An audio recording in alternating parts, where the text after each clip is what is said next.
Buongiorno da Sicilia 24, le principali notizie. A Palermo bandiere con i colori della sua squadra del cuore, cattedrale gremita per l'ultimo saluto ad Alessia, la piccola tifosa rosanero morta ad 8 anni.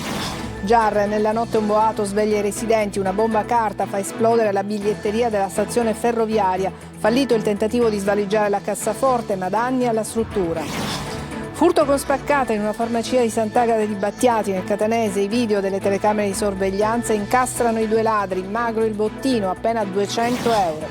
La Chiesa prenda una posizione chiara. Antonio Messina, il giovane, per primo ha denunciato gli abusi a Piazza Armerina dell'ex sacerdote Giuseppe Rugolo, condannato in via definitiva a 3 anni di carcere, lancia un nuovo appello al Papa. Mafia confisca di beni per 3 milioni di euro al boss di Pachino, Salvatore Giuliano, storico alleato del Clan Cappello di Catania.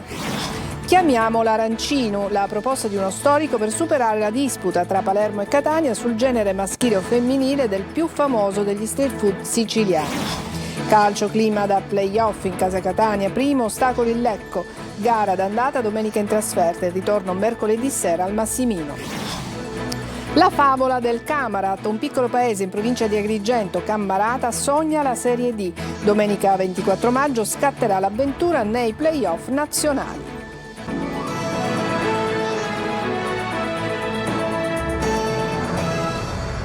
Bentrovati, in apertura andiamo a Palermo per l'ultimo saluto ad Alessia, la cattedrale gremita per la piccola tifosa rosanero. Prima dell'ingresso in chiesa la bara è stata accolta dai cori della curva e dalle bandiere della sua squadra del cuore. Commosso il calciatore Jacopo Segre, con il quale Alessia aveva stretto un legame particolare.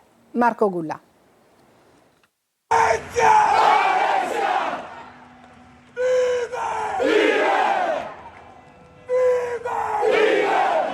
Alessia vive, è il coro dei tifosi del Palermo che hanno accompagnato la piccola verso il suo ultimo viaggio.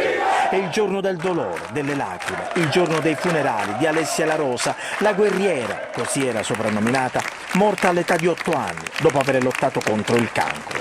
Non è un addio, ma un arrivederci, dicono parenti e amici che hanno affollato la cattedrale tra lacrime e disperazione. Accanto alla piccola bara bianca ci sono la mamma Maria Concetta, il papà Giacomo e la sorella Giulia, presente anche tutto il Palermo, tra squadre e dirigenti, tra gli altri il giocatore che gli è stato più vicino, Jacopo Segre, che ha posto sul feretro la maglia della squadra. La mamma incrocia proprio il calciatore del Palermo e gli dice: sentiva il tuo nome, e gli brillavano gli occhi, era contenta. La messa è stata officiata da Don Vincenzo Talluto, parroco del Borgo Vecchio. La morte di una bambina non è una cosa comune, ha detto, non è una cosa che siamo abituati a vedere con frequenza. Infine, una lettera struggente che Alessia aveva scritto prima della sua scomparsa. Giulia, Christian, litigavamo sempre, ma vi voglio tanto bene. Vincenzo, avrei voluto dormire più spesso con te. Mamma, tu hai lottato sempre con me, avendo una grande forza. Papà, volevo sempre la mamma, ma nei momenti di fragilità sei e resterai sempre il mio papà.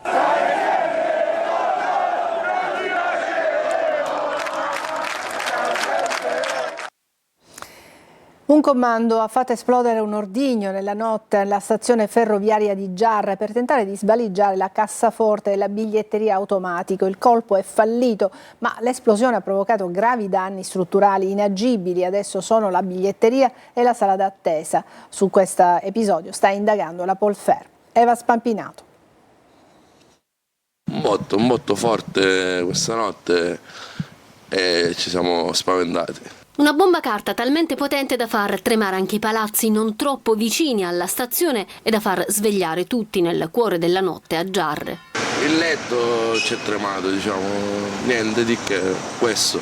Quindi siete stati svegliati dal botto e dal letto che tremava forte? Sì. A far esplodere l'ordigno artigianale un gruppo di banditi che volevano rubare i soldi contenuti all'interno della cassaforte della biglietteria automatizzata della stazione ferroviaria, ma non ci sono riusciti, il colpo è fallito e loro sono fuggiti.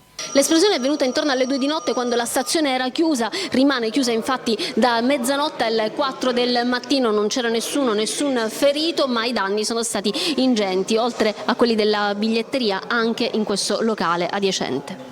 Questo è quello che hanno lasciato, devastazione e macerie, che questa mattina gli operai della stazione stavano già ripulendo mentre i treni continuavano regolarmente a circolare. E non è la prima volta che succede. Provarci a portarsi il terminale per i biglietti, quello sì, ci hanno provato, non è la prima volta che succede. Atti del genere non fanno altro che danneggiare la comunità. Ora per fare il biglietto non so se il bar è aperto, in caso mi faccio prestare l'app da qualche mio compagno. La Polfer sta setacciando i filmati di Piazza Mazzini e le immagini di videosorveglianza della stazione. Furto con spaccata in una farmacia di Sant'Agata di Battiati. 2 uomini hanno sfondato la vetrina con un'auto e rubato appena 200 euro. Questo il bottino. I carabinieri li hanno identificati grazie alle telecamere di videosorveglianza. Roberta Lunghi. Una marcia indietro violenta per sfondare la vetrina della farmacia. È così che si apre la sequenza della spaccata avvenuta a fine febbraio in via Barriera del Bosco, a Sant'Agata agli Battiati nel Catanese, per la quale sono stati identificati 2 uomini, un 55enne e un 59enne, già noti alle forze dell'ordine e denunciati per il colpo. I 2 hanno prima provato a forzare l'ingresso e danneggiato una telecamera, poi, non riuscendo a entrare, hanno usato un'auto per danneggiare la vetrina e creare un varco. Uno è entrato nel locale e ha rubato 200 euro dalla cassa, mentre l'altro era alla guida. Le indagini dei carabinieri, basate sulle immagini di videosorveglianza esterna e interna, hanno permesso di ricostruire l'intera dinamica, identificare la targa del mezzo e riconoscere i 2 responsabili grazie ai filmati e agli indumenti indossati. Agenti della squadra mobile della questura di Siracusa hanno arrestato un 49enne per spaccio di sostanze stupefacenti. La polizia nella sua abitazione ha trovato e sequestrato 179 panetti di hashish per un peso complessivo di 18 kg. Secondo stime degli investigatori, la droga avrebbe fruttato allo spaccio al dettaglio circa 270.000 euro. Dopo la sentenza della Cassazione che condanna in via definitiva l'ex sacerdote Giuseppe Rugolo a 3 anni di carcere per violenza sessuale su minori, Antonio Messina, che per primo denunciò gli abusi, lancia un nuovo appello a Papa Leone. Gerry Italia.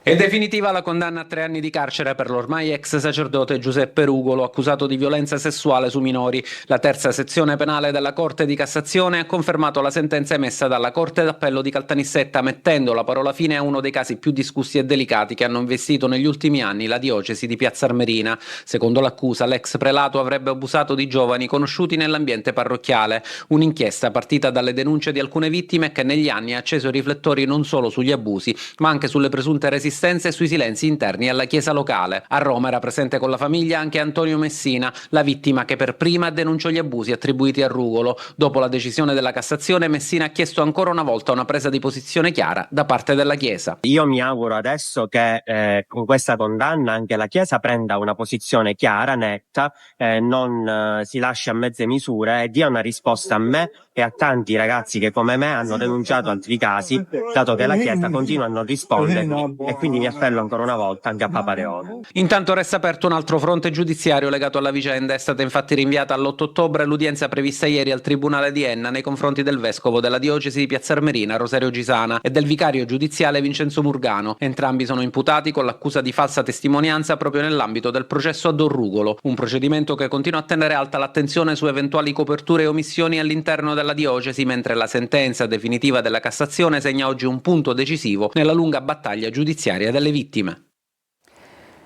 Confiscati beni per 3 milioni di euro al boss di Pachino Salvatore Giuliano, storico alleato del Clan Cappello di Catania. Sentiamo Lorena Dolci.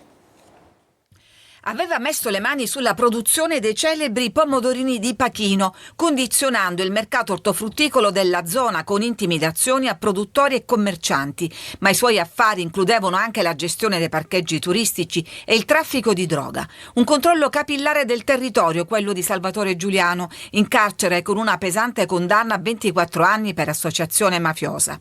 Adesso la DIA di Catania ha confiscato il suo impero, fatto di 2 società operanti nel settore agricolo, 15 immobili fra terreni e fabbricati, rapporti bancari e postali, beni per un totale di 3 milioni di euro che passano definitivamente nelle mani dello Stato.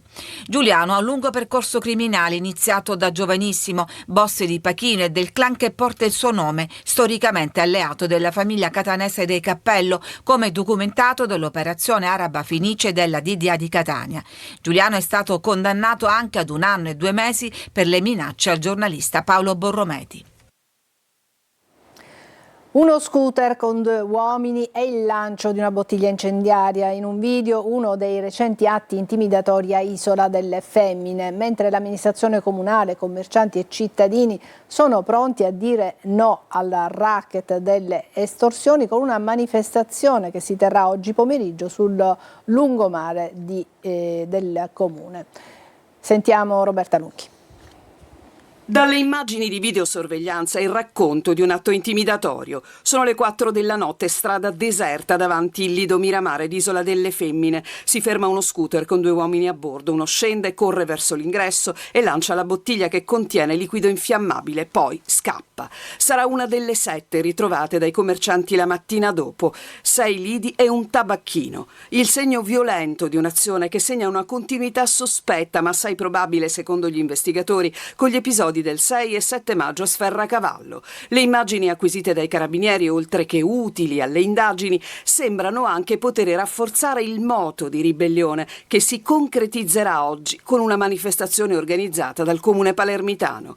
Isola delle Femmine non si piega. Scendiamo in piazza per dire no al racket delle estorsioni. È l'appello forte per l'appuntamento di oggi alle 18:30 sul lungomare del paese, con partenza da Viale Marino in corrispondenza della prima spiaggia libera.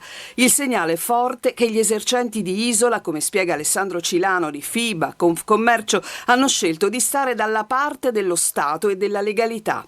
Gli organizzatori invocano una risposta non solo dagli abitanti di Isola delle Femmine, ma anche dai cittadini palermitani dei paesi limitrofi che intendono manifestare a sostegno e difesa del territorio, senza colori politici, senza schieramenti, per ribadire che la comunità non intende piegarsi alla logica del pizzo. Smantellata un'organizzazione che gestiva un vasto traffico di rifiuti ferrosi. 2 trapanesi a capo dell'organizzazione, 18 persone sono state indagate per aver dato loro collaborazione. I 2 trapanesi sono accusati di gestione illecita di rifiuti. Laura Spanò.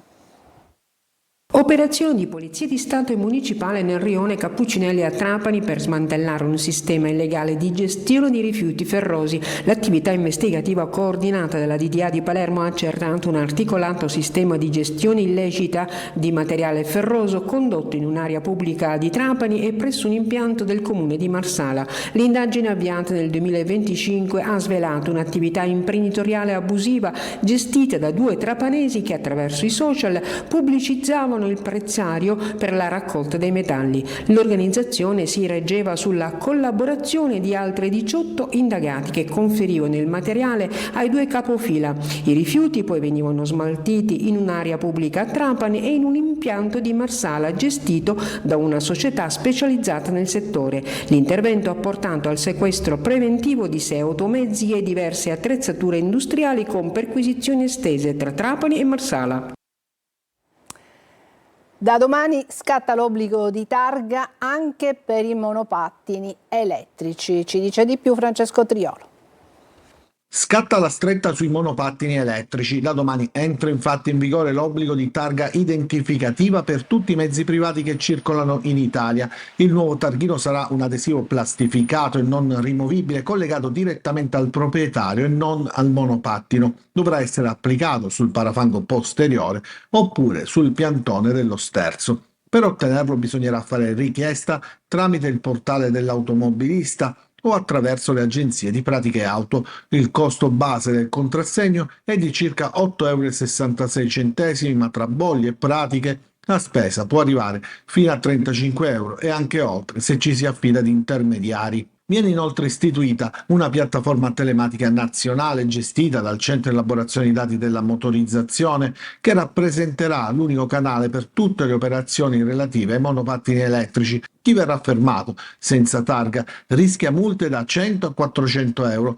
Dal 16 luglio poi scatterà inoltre anche l'obbligo di assicurazione RC. Le nuove regole fanno discutere. Sui social e nei forum online molti utenti parlano di costi eccessivi e difficoltà burocratiche, mentre altri chiedono controlli più severi per aumentare la sicurezza stradale. E poi ci sono i ritardi che rischiano di penalizzare i cittadini. Anche chi ha presentato la domanda nei giorni scorsi non è detto che riceverà il targhino in tempo utile. La Guardia di Finanza di Palermo ha scoperto a Termini Imerese un'attività commerciale che vendeva online prodotti contraffatti con i loghi di squadre di Serie A, in particolare dell'Inter. Durante una perquisizione sono stati sequestrati una termopressa e numerosi articoli falsi, tra magliette, bandiere e gadget destinati alla vendita in vista dei festeggiamenti per il titolo. Le autorità stanno valutando anche l'oscuramento dei canali web e social utilizzati per la vendita.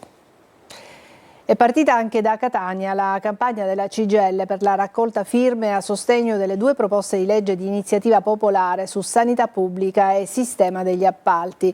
La proposta punta a rafforzare il servizio sanitario nazionale, aumentare il finanziamento pubblico, superare il tetto alla spesa per il personale e investire su assunzioni stabili. Sul versante degli appalti, il segretario De Caudo denuncia una gara permanente al massimo ribasso pagato da chi lavora. Da domani saranno allestiti i banchetti per la raccolta delle firme. Adesso una pausa e poi vi parleremo anche del famoso street food siciliano, e cioè dell'arancino. A tra poco.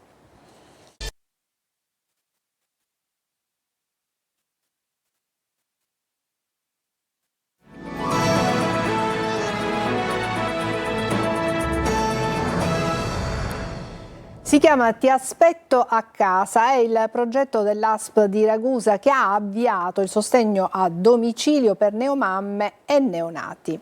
Sentiamo Veronica Barbarino.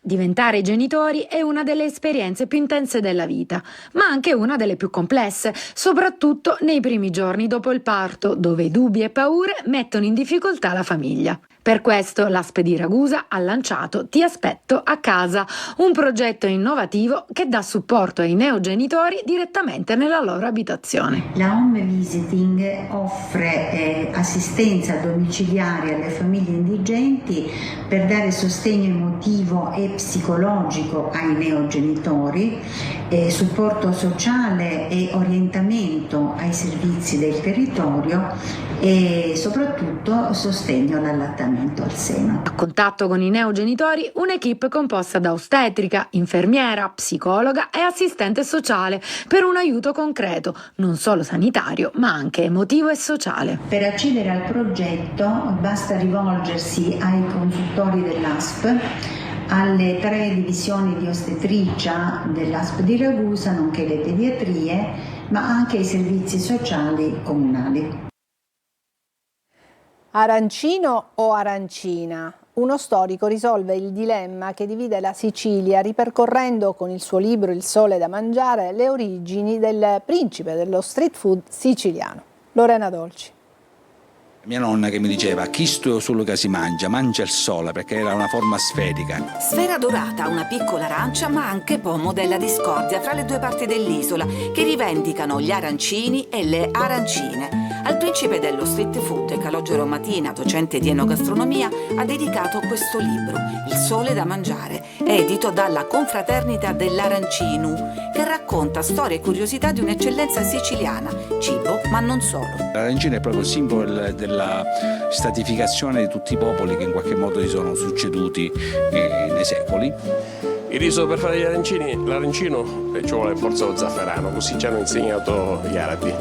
La divisione si ripropone anche nel condimento. Nella cucina palermitana utilizzano il capuliato, il tritato e per lo più non utilizzano tantissimo la salsa di pomodoro, non utilizzano formaggi. Noi invece qua nel catanese utilizziamo i pezzettoni di caciocavallo, la carne aggrassata, sfilacciata e col sugo. A parte i grandi classici, arancino al sugo o al burro, oggi ce ne sono di tutti i gusti, ma il ripieno dell'origine è quello che non ti aspetti. Se dovessi proporre un arancino storico, proporrei un arancino con un cuore di ricotta. Il segreto per una crosta perfetta? Noi utilizziamo della farina di riso, per fare la pastella, e poi utilizziamo della mollica di pane, possibilmente se di pane di semola. Quella crosta che crea il giusto equilibrio fra consistenza e gusto, frutto di materie prime di qualità, fra tutte il riso. Nella Sicilia dell'Ottocento, ricca di corsi d'acqua, non mancavano le risaie. Poi la diffusione della malaria e la strage di contadini portò alla chiusura per legge. Nel frattempo il dizionario Biondi aveva codificato il termine che risolve la questione con la pronuncia alla siciliana. E troviamo il lemma arancino, singolare maschile del diminutivo di arancio, e dicesi fra noi una vivanda dolce di riso fatta alla forma della mela arancia, arancino. Adesso una breve pausa e poi il calcio con il Catania. A tra poco.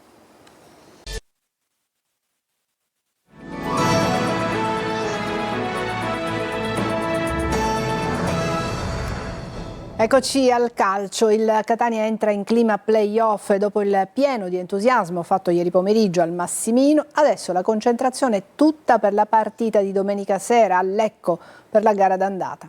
Francesco Triolo.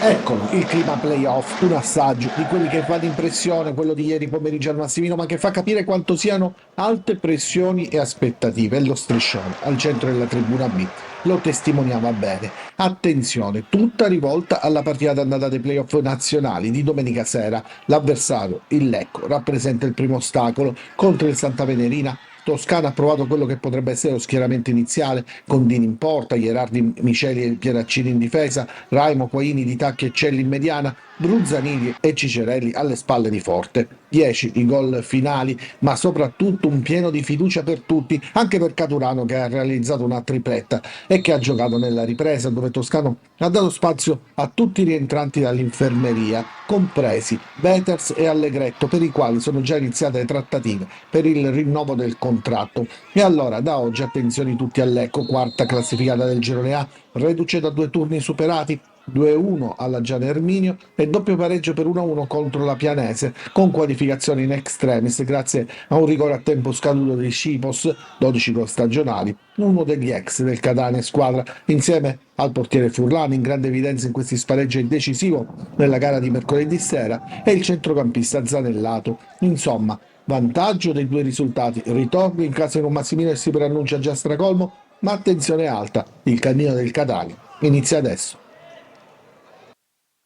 E tra poco, dopo il telegiornale Torna Preview, condotto da Marco Carli, al centro della trasmissione l'avvio dei play-off per i rossazzurri e la prossima partita in casa del Lecco. Tutto questo fra poco, appunto, su Preview. 16 anni dopo, un piccolo paese dell'Agrigentino torna a sognare il grande calcio. La favola del Camarat accende l'entusiasmo di un'intera comunità. Oggi i play-off nazionali per inseguire la Serie D. Il servizio è di Davide Sardo. C'è un paese intero che sogna. A Cammarata, tra le montagne dell'Agrigentino, il calcio torna a scrivere una pagina che sa di favola. A distanza di 16 anni, il Camarat ritenta la scalata al calcio professionistico. Una stagione sorprendente, nata senza i favori del pronostico e trasformata in impresa. Oggi è realtà play-off nazionali per la Serie D. Sono molto contento perché in questi 6 mesi abbiamo fatto delle buone cose. Dal primo giorno che sono arrivati i ragazzi mi hanno dato tutto dal primo giorno, si sono sempre impegnati in allenamento. Non è solo calcio, è identità, appartenenza, riscatto sociale. Un intero paese di circa 6.000 abitanti si stringe attorno alla squadra, vivendola come un patrimonio collettivo. Noi a dicembre eravamo, mi sembra, quintultimi, avevamo 20 punti e poi in 15, in 16 partite abbiamo fatto qualcosa di straordinario. Tra i protagonisti anche il bomber del campionato di eccellenza e una rosa che mescola esperienza e sogni. È stata una stagione molto